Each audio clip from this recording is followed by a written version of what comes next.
Hello नमस्कार बच्चों, मैं हूं निर्मल। आप सबका स्वागत करता हूं। तो कैसे हैं आप लोग? बढ़िया, ठीक ठाक। चलो, बहुत अच्छी बात है।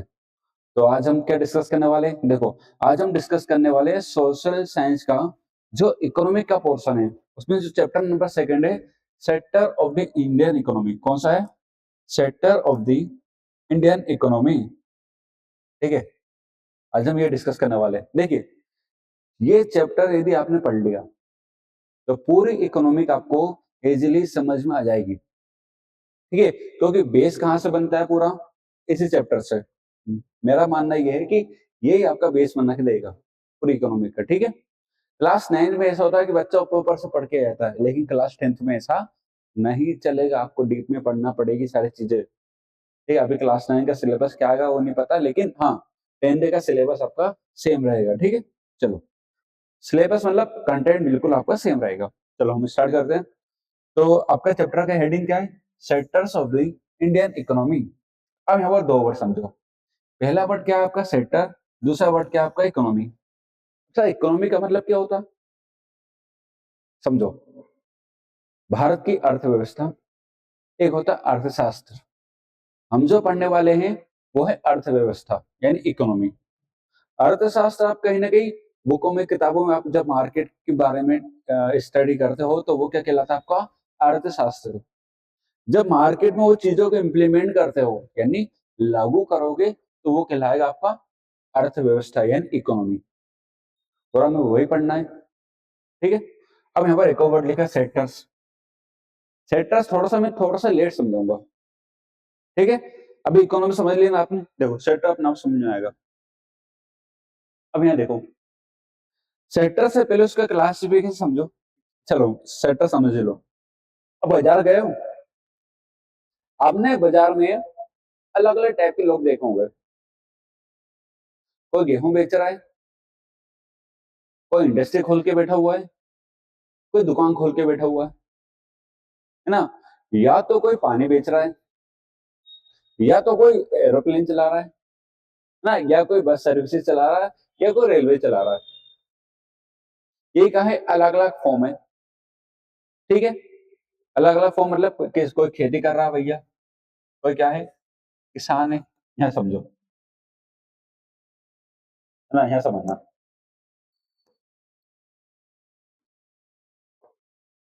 देखो, कोई किसान है भैया। ठीक है, दूसरा कोई भैया क्या खोल के बैठा है? इंडस्ट्री खोल के बैठा है। कोई एरोप्लेन चला रहा है, और कोई यहाँ पर डिजिटल बोर्ड के सामने पढ़ा रहा है। ठीक है, ये क्या है? अलग अलग टाइप के फॉर्म हो गए। अब मैं हूं, या कोई किसान है, या कोई इंडस्ट्री वाला है, ये सब काम क्यों कर रहे हैं बताओ? काम क्यों कर रहे हैं हम लोग?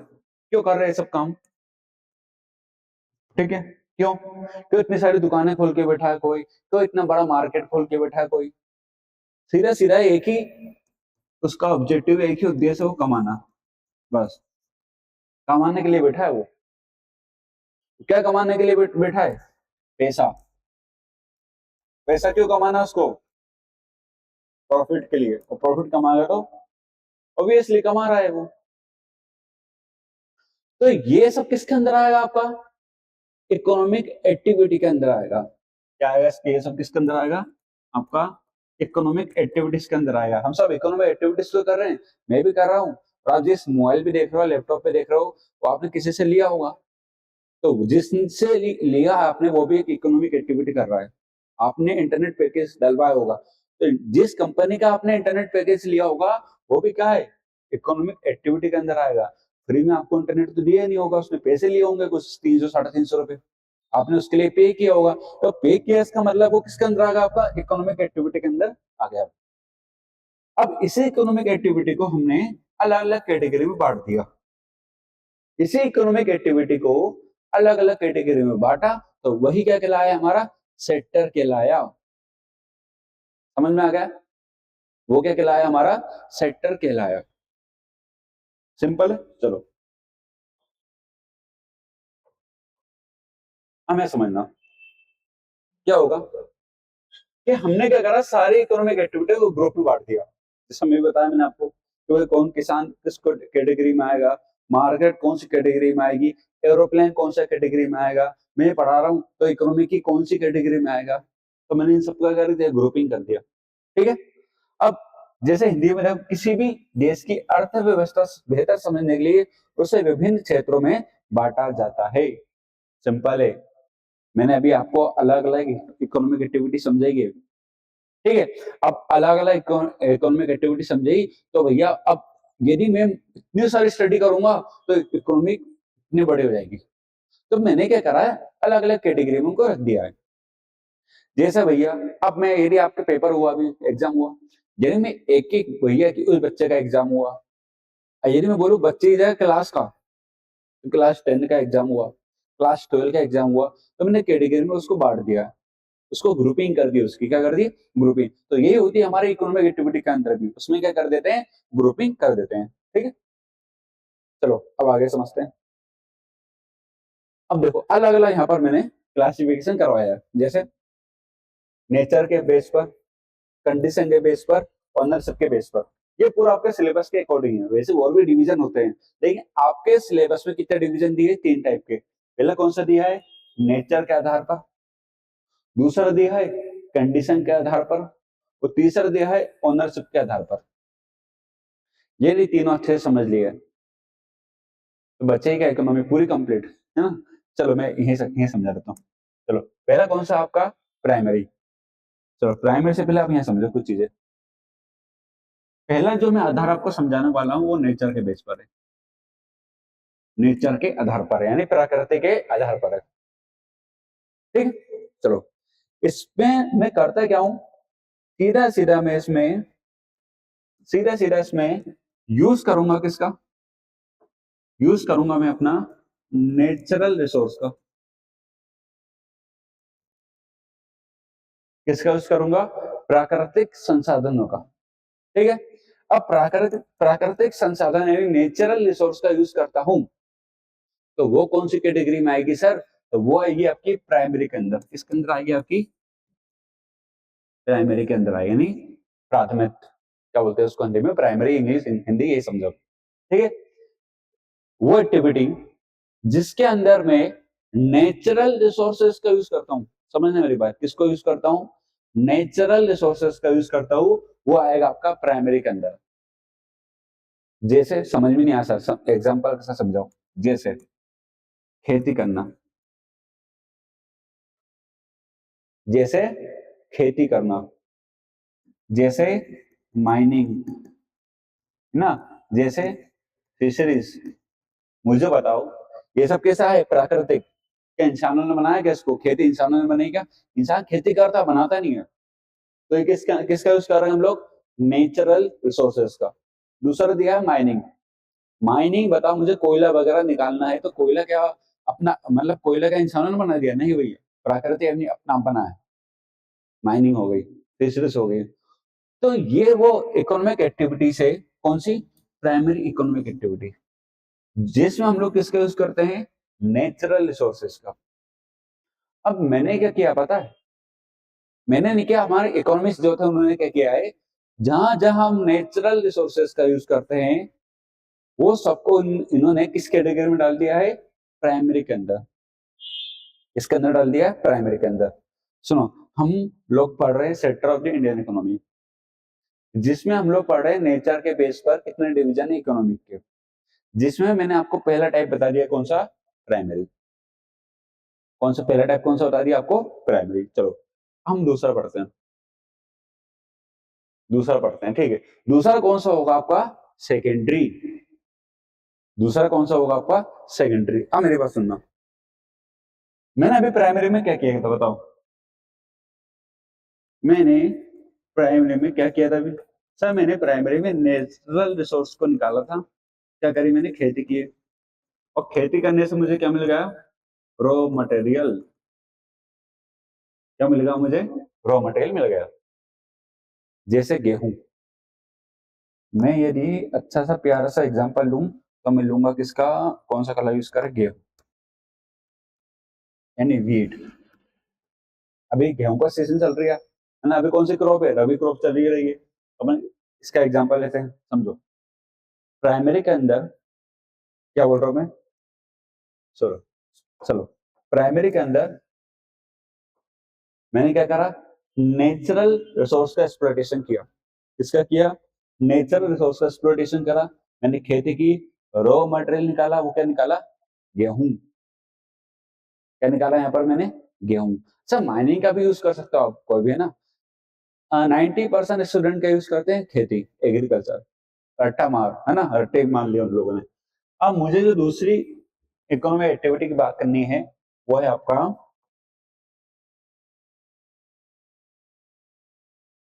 और कौन सी एक्टिविटी आपकी, सेकेंडरी। किसकी बात करनी है यहाँ पर, सेकेंडरी की बात करनी है।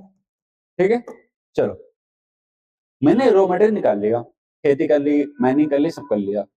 अब मैं करूंगा क्या उसका, तो मैं क्या करूंगा, उसको इंडस्ट्री वाले के पास पहुंचा दूंगा, जो सामान बनाने का काम करता है। जैसे मैं गेहूं के साथ में एक और चीज निकाल रहा हूँ, मान लो केरी, केरी आम। क्या निकाल रहा हूं मैं, आम निकाल रहा हूँ। अब आम निकाल रहा हूँ तो इंडस्ट्री वाले का फोन आया मेरे पास, भाई साहब मुझे आम चाहिए। मैं, आपको आम क्यों चाहिए, मुझे आम से माजा बनानी है, माजा, माजा। क्या बनानी है मुझे, आम से माजा बनानी है। अच्छा, माजा क्या होती है, कोल्ड ड्रिंक, ठीक है। मुझे क्या बनानी है, कोल्ड ड्रिंक बनानी है। हाँ भैया दे देंगे, दे देंगे, किसानों वाले ठीक है दे देंगे, हम भी क्या करेंगे आम का। तो इंडस्ट्री वाले ने किसान को फोन लगाया। किसान ने क्या करा, आम किसको दे दी यहाँ पर, जो यहाँ पर आम थे, सॉरी, अच्छा, जो आम थे ना, अरे यार, ना, जो आम थे वो किसको दे दिए, इंडस्ट्री वालों को दे दिए। अब इंडस्ट्री वाले क्या कर रहा है, उसका आम बना रहा है। अब सुनना, सॉरी, माजा बना रहा है। अब माजा बना रहा है, कोयले से कोई कुछ और बना रहा है, स्टील निकाली, स्टील से कोई कुछ और बना रहा है। तो बना रहा है यानी मैन्युफैक्चर कर रहा है, कुछ सामान बनाना, मैन्युफैक्चरिंग सेक्टर इसमें आता है पूरा। सेकेंडरी के अंदर मैं कहूंगा पूरे मार्केट में या पूरी इकोनॉमिक एक्टिविटी में जहां जहां सामान बनता है, जो जो इंडस्ट्री हो किसके अंदर आएगी, सेकेंडरी के अंदर आएगी। पहला बनना पड़ा प्राइमरी, जहां खेती होती है, रॉ मटेरियल निकाला जाता है, नेचुरल रिसोर्सेस का एक्सप्लॉयटेशन किया जाता है, वो किसमें आ गया, प्राइमरी के अंदर। फिर दूसरा होता है सेकेंडरी, जहां पर इंडस्ट्री आती है, जितनी भी इंडस्ट्री है सारा सारे सारे किसके अंदर आएगी, सेकेंडरी के अंदर आएगी। ठीक है, किसके अंदर आएगी, सेकेंडरी के अंदर आएगी। अब तीसरी जो इकोनॉमिक एक्टिविटी समझना हमें, वो समझना है कौन सी, चलो वो समझते हैं अपन। तीसरी है आपकी टर्सरी। कौन सी है, टर्सरी। चलो, पहले कौन समझी अपन ने, फिर से रिवाइज करो। पहले कौन समझी अपन ने, प्राइमरी। प्राइमरी के बाद कौन सी समझी अपन ने, सेकेंडरी। अब तीसरी समझेंगे अपन, टर्सरी। चलो टर्सरी समझते हैं। अब मान लो मैंने भैया यहाँ से आम लिया, यहाँ माजा बना दी। अब इंडस्ट्री वाले क्या माजा अपने पास रखेंगे, क्या इंडस्ट्री वाला माजा अपने पास रखेगा क्या, बोलो हाँ या ना, ना, नहीं रखेगा ना। क्या करेगा इंडस्ट्री का, तो वो क्या करेगा इंडस्ट्री वाला, माजा को, माजा को कहां पहुंचा देगा, मार्केट में। जो माजा है ना वो कहां पहुंचा देगा, पूरा मार्केट में पहुंचा देगा। ठीक है, कहां पहुंचा दिया उसने, मार्केट में पहुंचा दिया। ठीक, तो उस इंडस्ट्री वाले ने क्या करा, माजा को कहां पहुंचा दिया, मार्केट में। अब मार्केट में क्या करेगा वो, अरे भैया मार्केट में वो माजा क्या होगी, सेल होगी। वो मार्केट वाले क्या करते हैं, क्या देते हैं, तो सामान बना रहा, कोई खेती कर रहा है क्या, नहीं भैया, ये दे रहे सर्विसेज। क्या दे रहे हैं ये लोग, सर्विसेज दे रहे हैं। और जो पूरा सर्विस सेक्टर होता है वो किसके अंदर आता है, टर्सरी के अंदर आता है। किसके अंदर आता है, टर्सरी के अंदर आता है। समझ गए, देखो मेरी बात सुनना। ये था प्राइमरी सेक्टर, ये कौन सा था, प्राइमरी। इसने क्या करा, नेचुरल रिसोर्स का यूज करते हैं, खेती खेती करके, यानी खेती करी मतलब गेहूं की, आम भी तो लगे होंगे, उसने आम निकाल के दे दिए भैया। आम किसने ले लिए, इंडस्ट्री वालों ने ले लिए। आम से क्या बना दिया उन्होंने, माजा बना दी। आम से क्या बना दी, माजा बना दी। इसी माजा को मार्केट में बेचा और उसके अंदर रख दिया सर्विस सेंटर। इसी माजा को कहाँ पे कहाँ रखा, मतलब इसी माजा को कहाँ पहुंचाया, मार्केट में। मार्केट वाले क्या देते हैं, सर्विसेज। सेल करते हैं, परचेज करते हैं, सेल करते हैं, परचेज करते हैं। मुझे ये बताओ, क्या कोई प्रोडक्शन करेगा ये वाले? नहीं होगा। क्या रॉ मटेरियल को फिनिश गुड में कन्वर्ट करते हैं? तो सेकेंडरी करता है। क्या ये काम करते हैं? बिल्कुल बिल्कुल भी नहीं करते। तो फिर क्या करेंगे ये लोग, मार्केट में जाएंगे। मार्केट वाले क्या देते हैं, पूरी तरह से सर्विसेज देते हैं। क्या देते हैं? सर्विसेज। देखो अब यहाँ समझो, सबसे पहले अपन ने क्या देखा, प्राइमरी। तो प्राइमरी में किस यूज कर रहे हैं अपन, सीधा सीधा नेचुरल रिसोर्सेज का। और जो बेस है बाकी सामानों के लिए, सुनो, इंडस्ट्री वाले को रॉ मटेरियल की जरूरत पड़ती है कुछ भी सामान बनाने के लिए। पड़ती ही नहीं पड़ती? बिल्कुल पड़ती है। जैसे इंडस्ट्री में क्या होता है, एग्रीकल्चर आता है, डेयरी आता है, फिशिंग आता है, माइनिंग आता है, फॉरेस्ट्री आती है।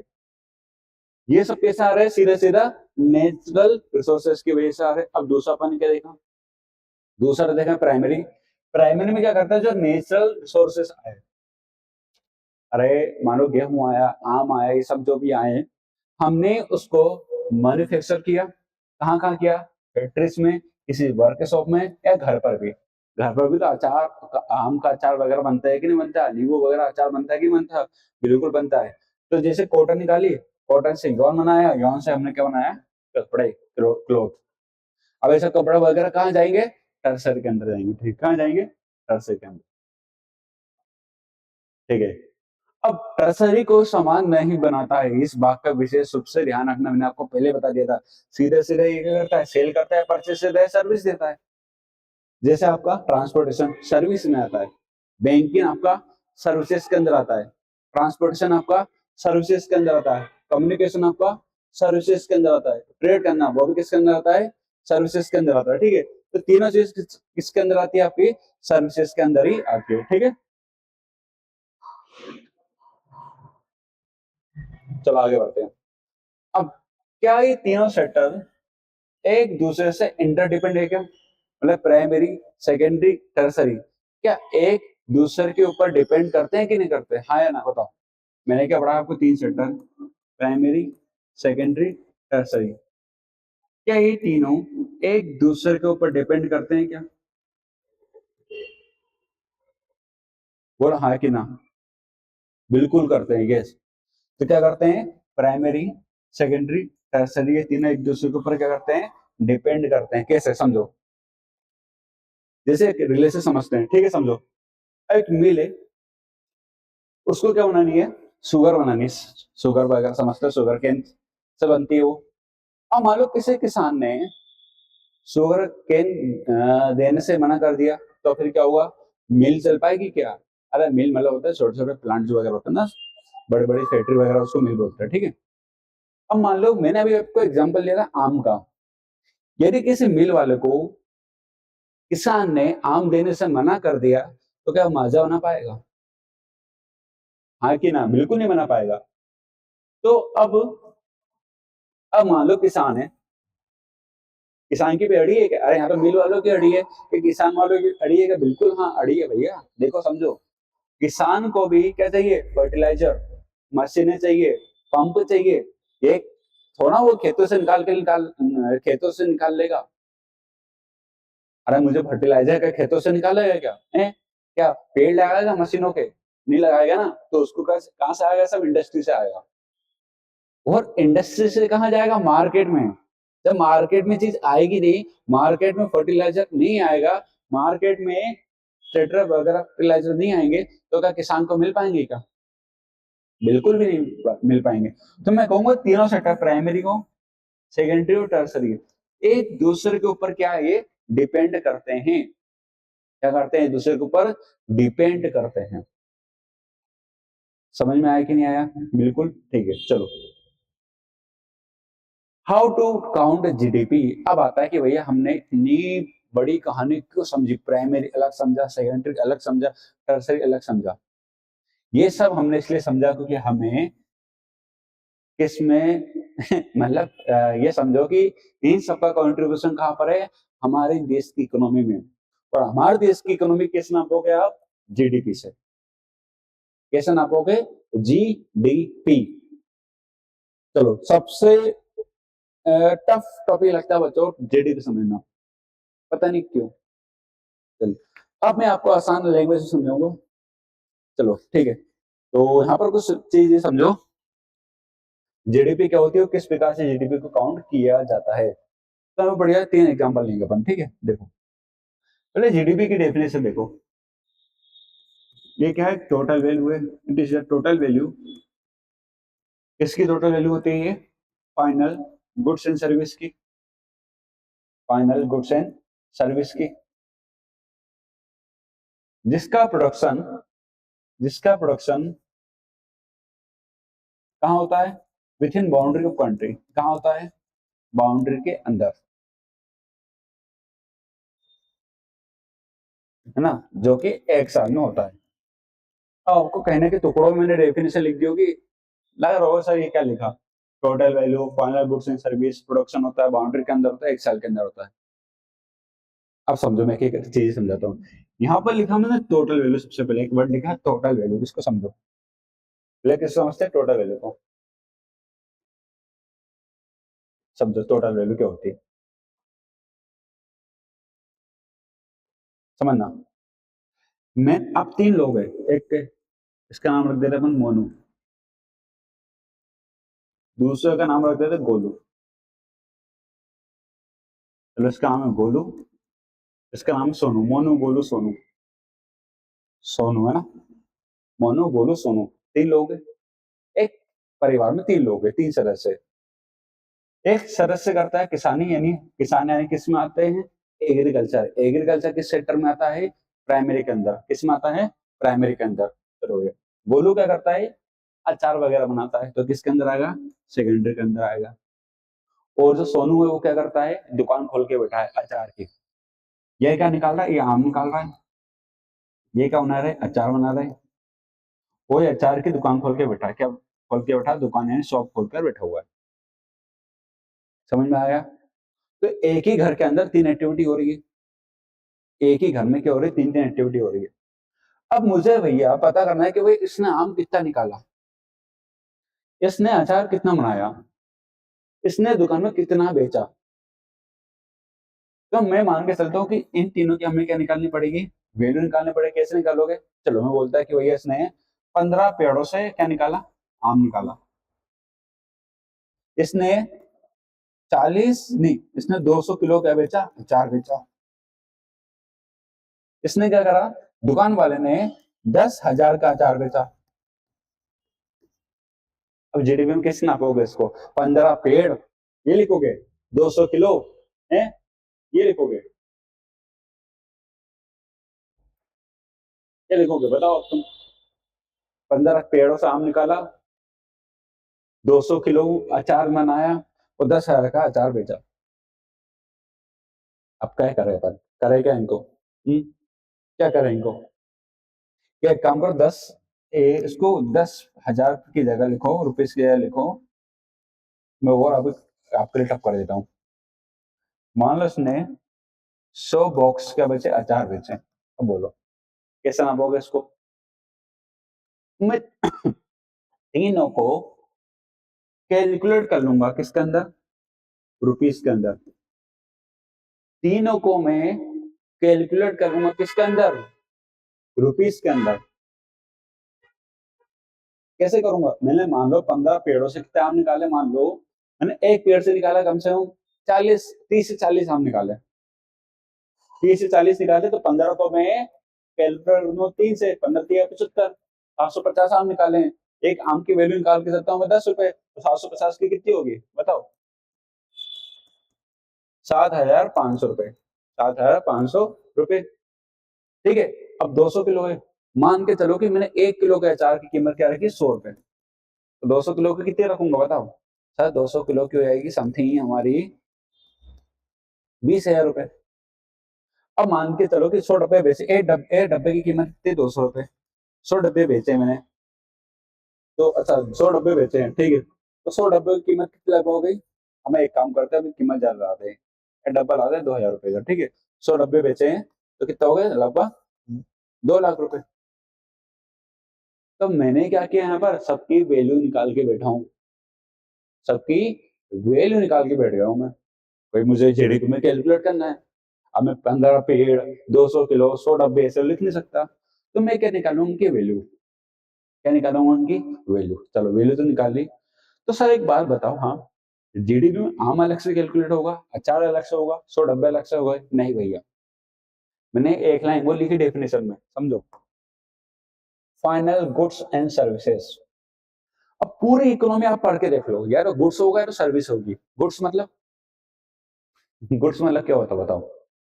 अरे ये मैं मार्कर यूज कर रहा हूँ तो ये क्या होगी, गुड्स। मैं आपको पढ़ा रहा हूँ तो ये क्या होगी, सर्विस। या तो गुड्स होगा, सर्विस होगी इकोनॉमी में। तीसरी चीज हो ही नहीं सकती, संभव ही नहीं है, बनी नहीं आज तक। समझो। अब मैंने यहाँ पर एक लाइन लिख के दी आपको। यहाँ पर we cannot add different item ना, economy suggest only the market value, rule only count final goods.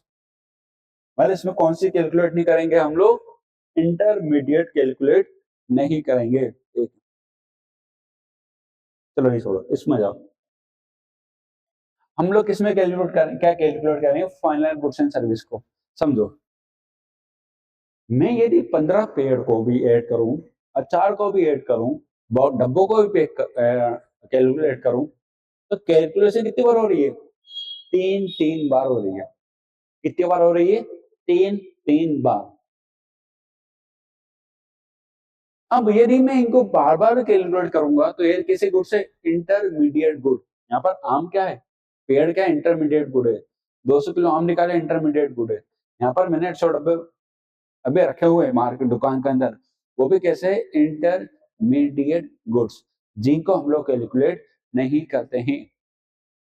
यदि मान लो मैंने जीडीपी में इनको रखा, तो एक ही चीज की तीन तीन बार क्या होगी कैलकुलेशन। कैसे, मैंने एक डब्बा मान लो आम का अचार बेचा है, उसकी वैल्यू 100 रुपए, मान लो 1000 है, अच्छे क्वालिटी का आम है, तो क्या है, 1000। अब मैं यहाँ भी कैलकुलेट कर रहा हूँ, यहाँ पर भी कर रहा हूँ, यहाँ पे भी कर रहा हूँ, तो भैया वो तो तीन बार कैलकुलेट होगा ना, हिसाब किताब में गड़बड़ होगी। तो मैं क्या करूंगा, सीधा सीधा भैया क्या करूंगा, फाइनल ऐड करूंगा। क्या भैया, एक डब्बा कितने में सेल हुआ, 1000 रुपए का, लो भैया उसको किसमें कैलकुलेट कर दो, जीडीपी में। मुझे ये नहीं पता कि कितने पेड़ से निकला है, मुझे ये नहीं जानना कि कितने कौन से इंडस्ट्री ने कितने किलो आम का अचार बनाया, कितने क्या बेचा, मुझे ये नहीं जानना है। मुझे क्या है, फाइनल वैल्यू क्या निकली उसकी। तो मैं मान के समझो कि फाइनल वैल्यू क्या निकली, 1000 रुपए। समझो पहले कितने का था एक आम, 10 रुपए का। फिर उस आम की वैल्यू क्या होगी, 100 रुपए। फिर आम कितना हो गया, 200 रुपए का। फिर कितना होगा है, 1000 रुपए का। फाइनल वैल्यू क्या निकली उसकी, 1000 रुपए निकली। समझो इसको और समझ रहा हूँ। मान लो तुम मार्केट में गए एक कार लेने,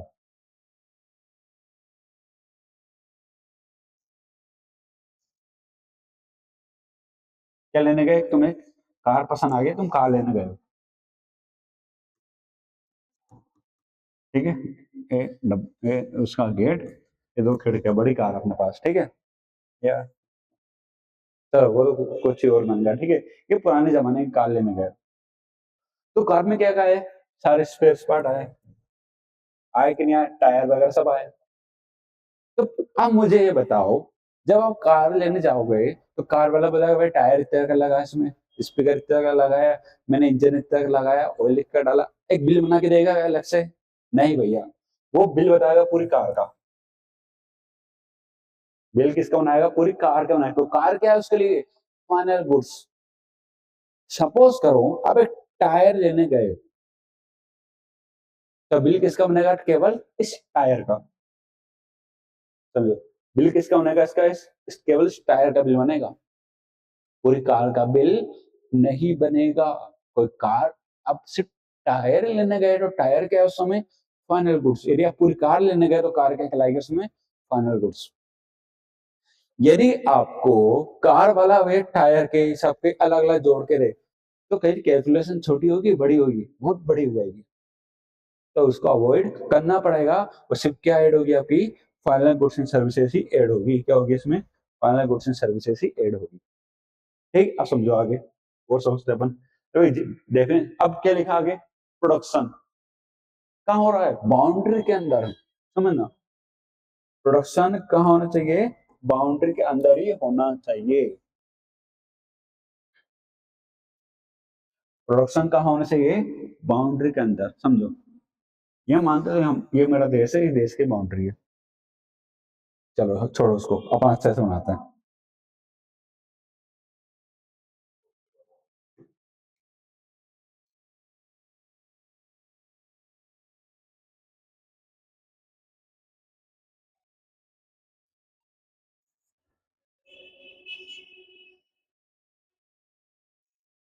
चलो ठीक है, वो तो थोड़ा ऐसा बन गया आइडिया। समझो, सपोज करो कि अपना भारत है, सपोज करना है ना, ठीक है, अपना इंडिया है, ये इंडिया है।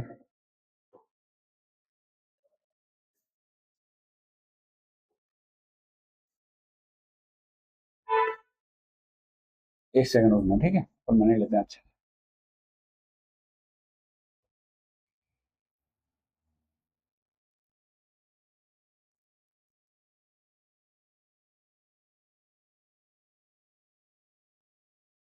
ये हमारा इंडिया है, सपोज करो, ठीक है।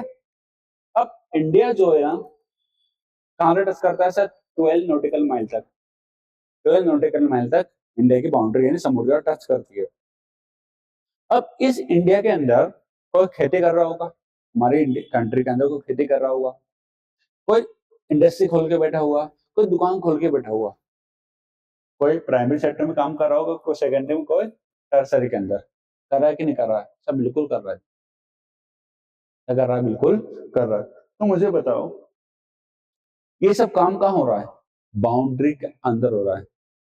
ये सारा काम कहाँ हो रहा है? हमारा बाउंड्री के अंदर ही हो रहा है। क्या हो रहा है? बाउंड्री के अंदर। जब बाउंड्री के अंदर ही वो इकोनॉमिक एक्टिविटी हो रही है, तो वो क्या कहलाएगी? हमारी जीडीपी। सब मेरी बात सुनना, मान लो किसी इंडियन ने कोई इंडस्ट्री यूएसए में खोल के बैठा है, तो वो जीडीपी में कैलकुलेट नहीं होगी भैया। जीडीपी में कैलकुलेट होगी, यानी कोई फॉरेनर इंडिया में इंडस्ट्री खोल के बैठा है, तो वो किस में कैलकुलेट होगी? जीडीपी के अंदर होगी। समझ गए? किसके अंदर होगी? जीडीपी के अंदर ही क्या होगी? वो कैलकुलेट होगी। नहीं आया समझ में? समझो, मान लो कोई किसान है ना, कोई अचार बना रहा है, प्राइमरी सेकेंडरी के अंदर कोई दुकान खोल के बैठा है। ये सब कहाँ होना चाहिए? बाउंड्री के अंदर।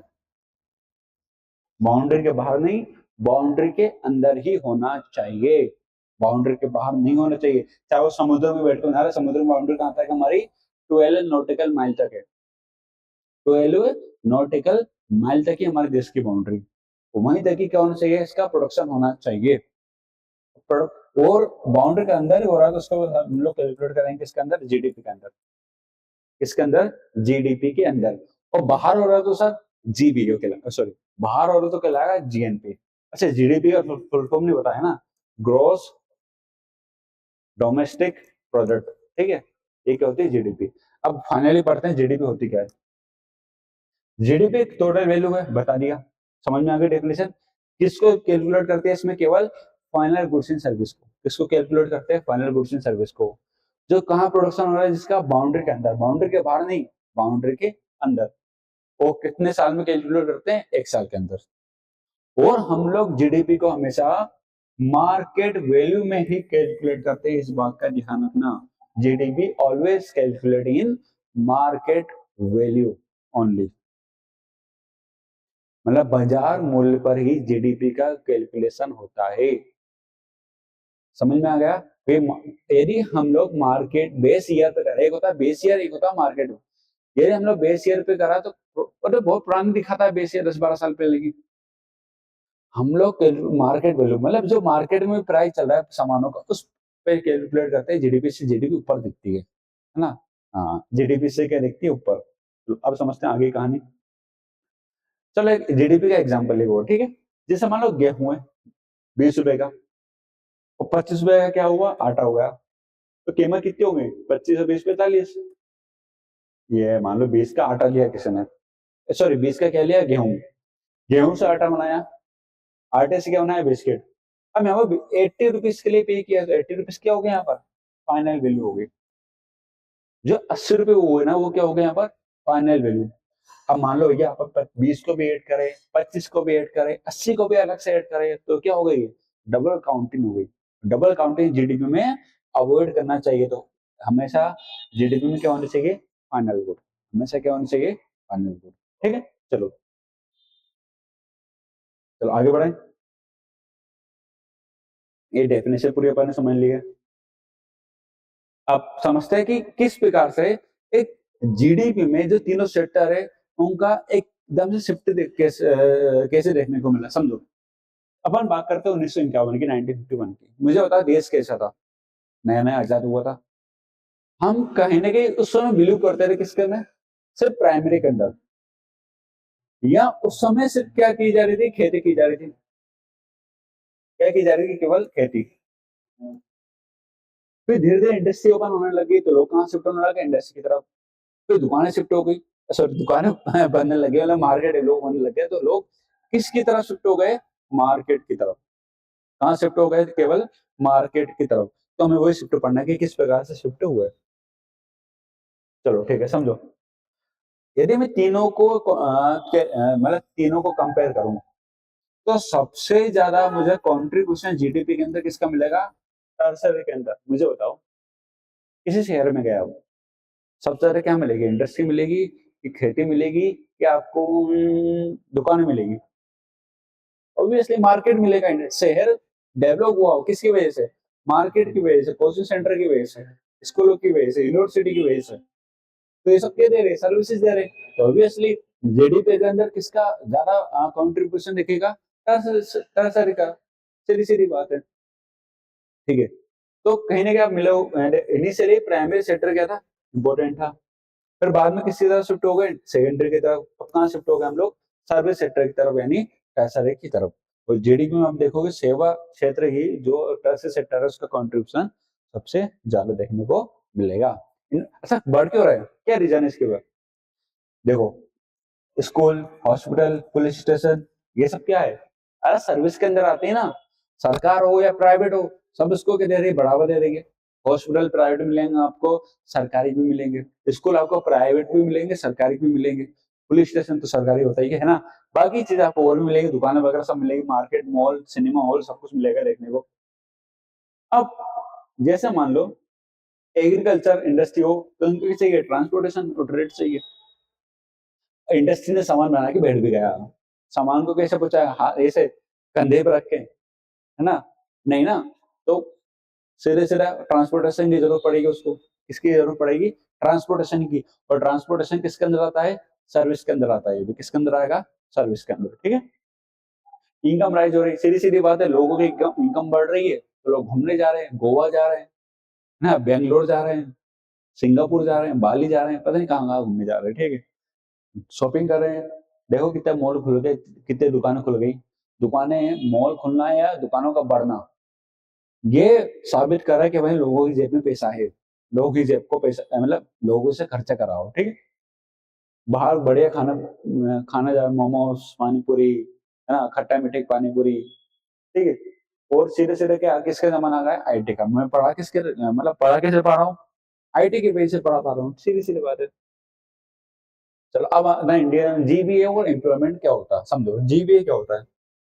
मैंने कहा जब मैं तीनों को एक साथ कैलकुलेट करके फाइनल वैल्यू निकालूंगा, वो क्या कहलाएगी, जीडीपी। क्या कहलाएगी, जीडीपी। मानो मुझे सिर्फ प्राइमरी का ही चाहिए, मुझे नहीं करना है भैया, मुझे नहीं पता लगाना कितनी फाइनल वैल्यू निकले, मुझे नहीं मतलब कुछ भी। मुझे मतलब है केवल प्राइमरी से, मुझे मतलब है केवल सेकेंडरी से, मुझे मतलब है केवल टर्सरी।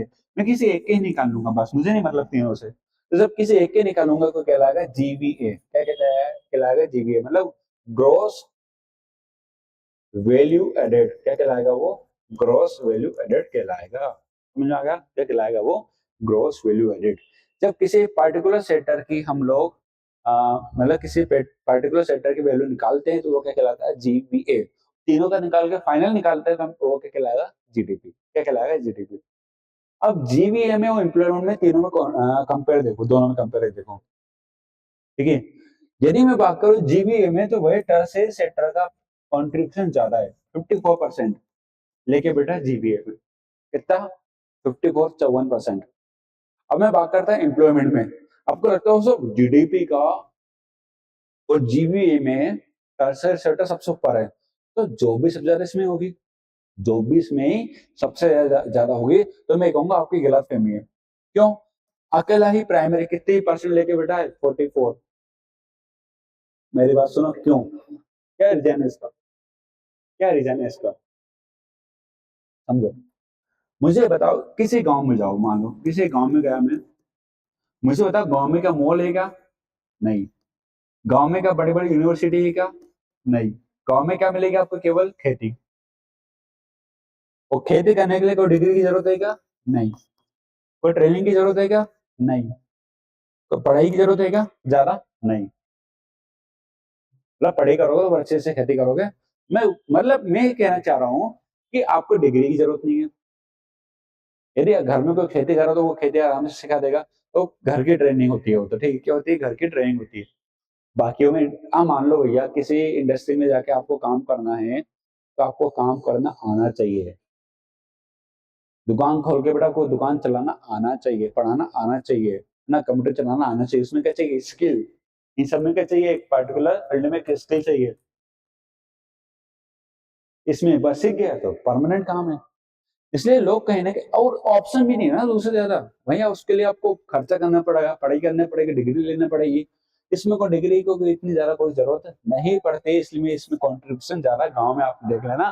गांव में लोग किसमें एंगेज होते हैं? एग्रीकल्चर के अंदर। अच्छा, एग्रीकल्चर में ऐसे नहीं खेती कर रहा है, अरे भाई को डेयरी का काम कर रहा है ना, कोई एग प्रोडक्शन कर रहा है, मतलब एग प्रोडक्शन करना मतलब एग को मार्केट में बेच रहा है, अंडों वगैरह, अंडे वगैरह को। कोई पोल्ट्री फार्मिंग खोल के बैठा है, कोई माइनिंग करवा रहा है। तो ये सब किसके अंदर आ गया?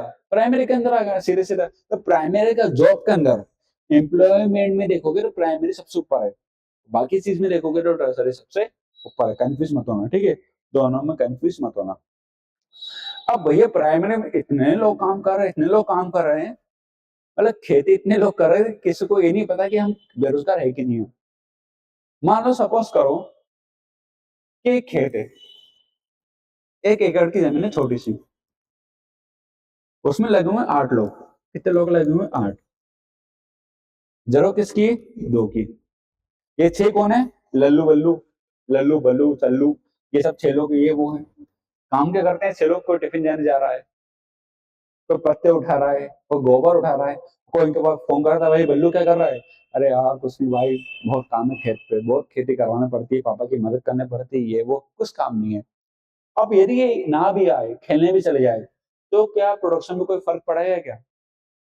बिल्कुल नहीं पड़ेगा। सल्लू बल्लू, कल्लू बल्लू जो भी है ना, यदि 6 लोग नहीं भी आए ना, कोई फर्क नहीं पड़ेगा। लेकिन 6 को क्या लगता है? हमारे पास जॉब है ना, we are employed person, we are, मतलब हम लोग क्या है? एम्प्लॉयड भैया, एम्प्लॉय है। हम लोग हमारे पापा के अंडर में काम करते हैं, पापा की कंपनी में काम करते हैं हम लोग, एम्प्लॉय। लेकिन ये है बेरोजगार, इनको नहीं पता है, इनको बताना पड़ेगा ये लोग क्या है? बेरोजगार। और उनको अपनी बेरोजगारी दिखाई नहीं दे रही है। जब किसी को अपनी बेरोजगारी दिखाई ना दे तो वो क्या कहलाती है? डिस्गाइज अनएम्प्लॉयमेंट, यानी छुपी हुई बेरोजगारी, प्रच्छन्न बेरोजगारी, यानी छुपी हुई बेरोजगारी। ऐसे बेरोजगारी जो दिखाई ना दे। मान लो सपोज करो आपकी कोई दुकान है, हाँ, बड़ी चक्के वाली कुर्सी में बैठो, कुर्सी घुमा रहे हो, कुछ काम नहीं कर रहे हो, आप कुछ भी काम नहीं कर रहे हो, आपको होने ना होने से दुकान को कोई फर्क नहीं पड़ रहा है। तो प्रोडक्शन में जहाँ कोई फर्क ना पड़े, वो क्या कहलाता है? Discuss employment. जैसे जरूरत से ज्यादा लोग लगे हुए हैं, दो दो की जरूरत 8 लोग लगे हुए हैं, 6 की जरूरत ही नहीं है ना, है ना? उसके बाद labour effort get divided, no one is fully employed. कोई काम ही नहीं कर रहा है, कोई पत्ते उठा रहा है, कोई गोबर उठा रहा है, हमने वो काम बांट दिए, उसको लगा हमारे पास काम है। टाइम ही नहीं है बिल्कुल भी, है ना? यदि उनको हटा दे तो कोई प्रोडक्शन में कोई फर्क है नहीं पड़ेगा। पत्ते ना उठाओ तो खेती कम हो जाएगी क्या? मानो टिफिन लेके ना आओ, खाली टिफिन लेके बैठा हुआ है, देख रहा पापा को खाना कब खाएंगे, हम लोग कब जाएंगे, ये कब, अरे उसको फर्क पड़ेगा? बिल्कुल नहीं पड़ेगा, कोई फर्क इससे नहीं पड़ा। इसे प्रचंड बेरोजगारी कहते हैं, क्योंकि प्रत्यक्ष रूप से नहीं दिखाई देती। ये बेरोजगार है, उसके लास्ट टाइम में बहुत काम करता हूँ, बहुत काम कर रहा हूँ। एक केस स्टडी भी है जैसे लक्ष्मी की, छोड़ो है ना, अपना काम की नहीं है। होता है अंडर एम्प्लॉयमेंट। अंडर एम्प्लॉयमेंट में कौन कौन होता है? कैजुअल वर्कर, जैसे पेंटर्स, प्लम्बर, रिपेयरिंग पर्सन। क्या ये परमानेंट है क्या? एक कंपनी में काम करते हैं, हाँ भाई साहब हम टाटा कंपनी में हैं, बताओ कहाँ काम करना है? वो बात अलग होती है, वो जो होता है ना आजकल, क्या बोलते हैं, हायर कर लेते हैं, वो नहीं। अरे ये लोग कहीं पेंटर आज कर रहे हैं, आप यहाँ पेंट कर रहा, कल वहां जाएगा, परसों वहां जाएगा।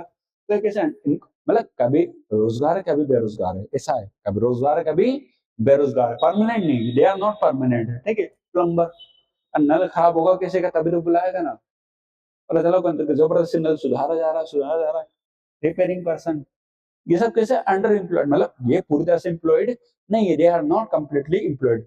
जैसे मान लो कोई स्ट्रीट वेंडर है, ठेला वाला थका रहा है ना, कमा रहा है छोटी मोटी कमी हो रही उससे ना, मतलब ये सब काम क्यों करेगा, उनके पास अपॉर्चुनिटीज की कमी है। तो मतलब कहीं ना कहीं हमारे देश में हजारों लोग कैसे अल्प बेरोजगार है, अल्प रोजगार है इनके पास, मतलब ऐसा रोजगार जो पूरी तरह से ना हो। जैसे मानो पानी पूरी,